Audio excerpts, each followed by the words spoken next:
And to another NewsHour correspondent overseas, Ray Suarez in Davos, Switzerland. He's moderating panels at the World Economic Forum, where there's been talk about the future of the European Union. We spoke earlier this evening. Ray, let's start with the news this week. The UK is making some noises about backing away in some parts from the European Union. What's the reaction there, where all these European leaders are? Well, here in Davos, the week was heavily dominated by news of the health of the joint European currency, the euro, and whether, in fact, the European Union, as it's come to be known, would remain with one of its largest members.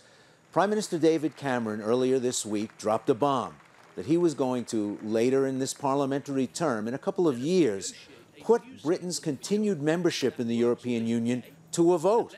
And right now, the Union is not very popular among British politicians. So perhaps feeling the heat at home, Cameron is responding this way.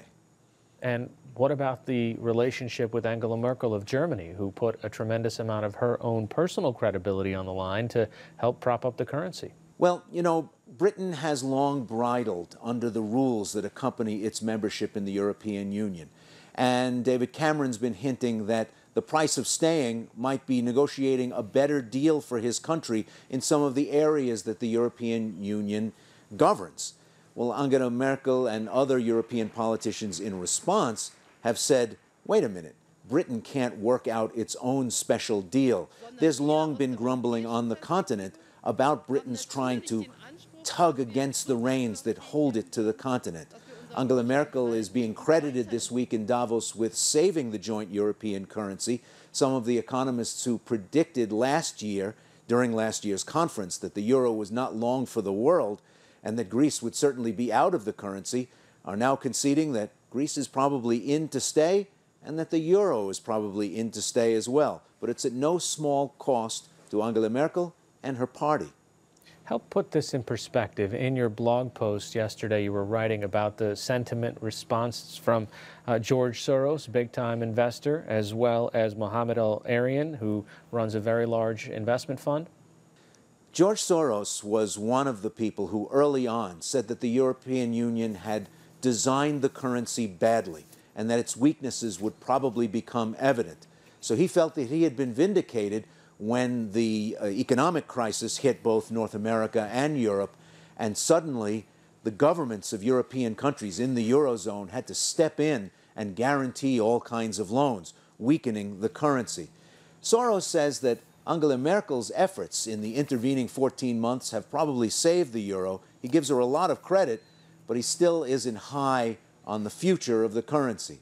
He says that while Germany has done very well by the currency, it's brought down the prices of its goods and made its exports affordable in many more places in the world, there are still serious problems with the euro that have to be taken into account.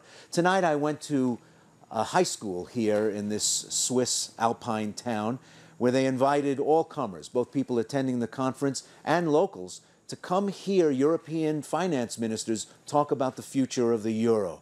And it's like discussing a patient that you thought was going to die and is now merely in intensive care. Nobody likes to use the word austerity. The Italian finance minister, Vittorio Grilli, calls it responsibility. The German finance minister, Guido Westerwelle, said, oh, I don't like the sound of the word austerity. It sounds so harsh in English. I prefer the word discipline, which probably, he joked, is a good German word.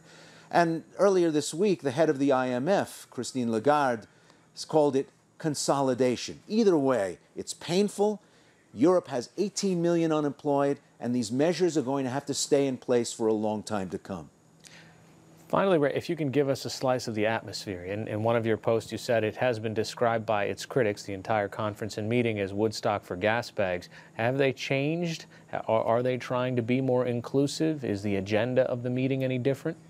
Absolutely. In the years since 9/11, and then even reinforced in the years since the global financial meltdown, there's been a real attempt to bring in the critics of capitalism, bring in the critics of the World Economic Forum itself into the conference to be able to confront the leaders of industry and the leaders of government who come here year in and year out to deliver their critique.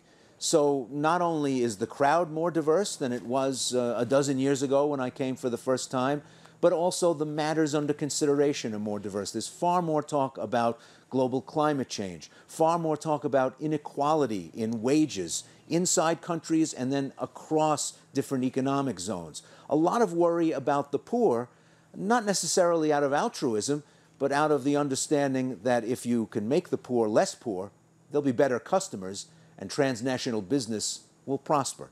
All right, thanks, Ray. And you can read Ray's daily dispatches from Davos on The Rundown.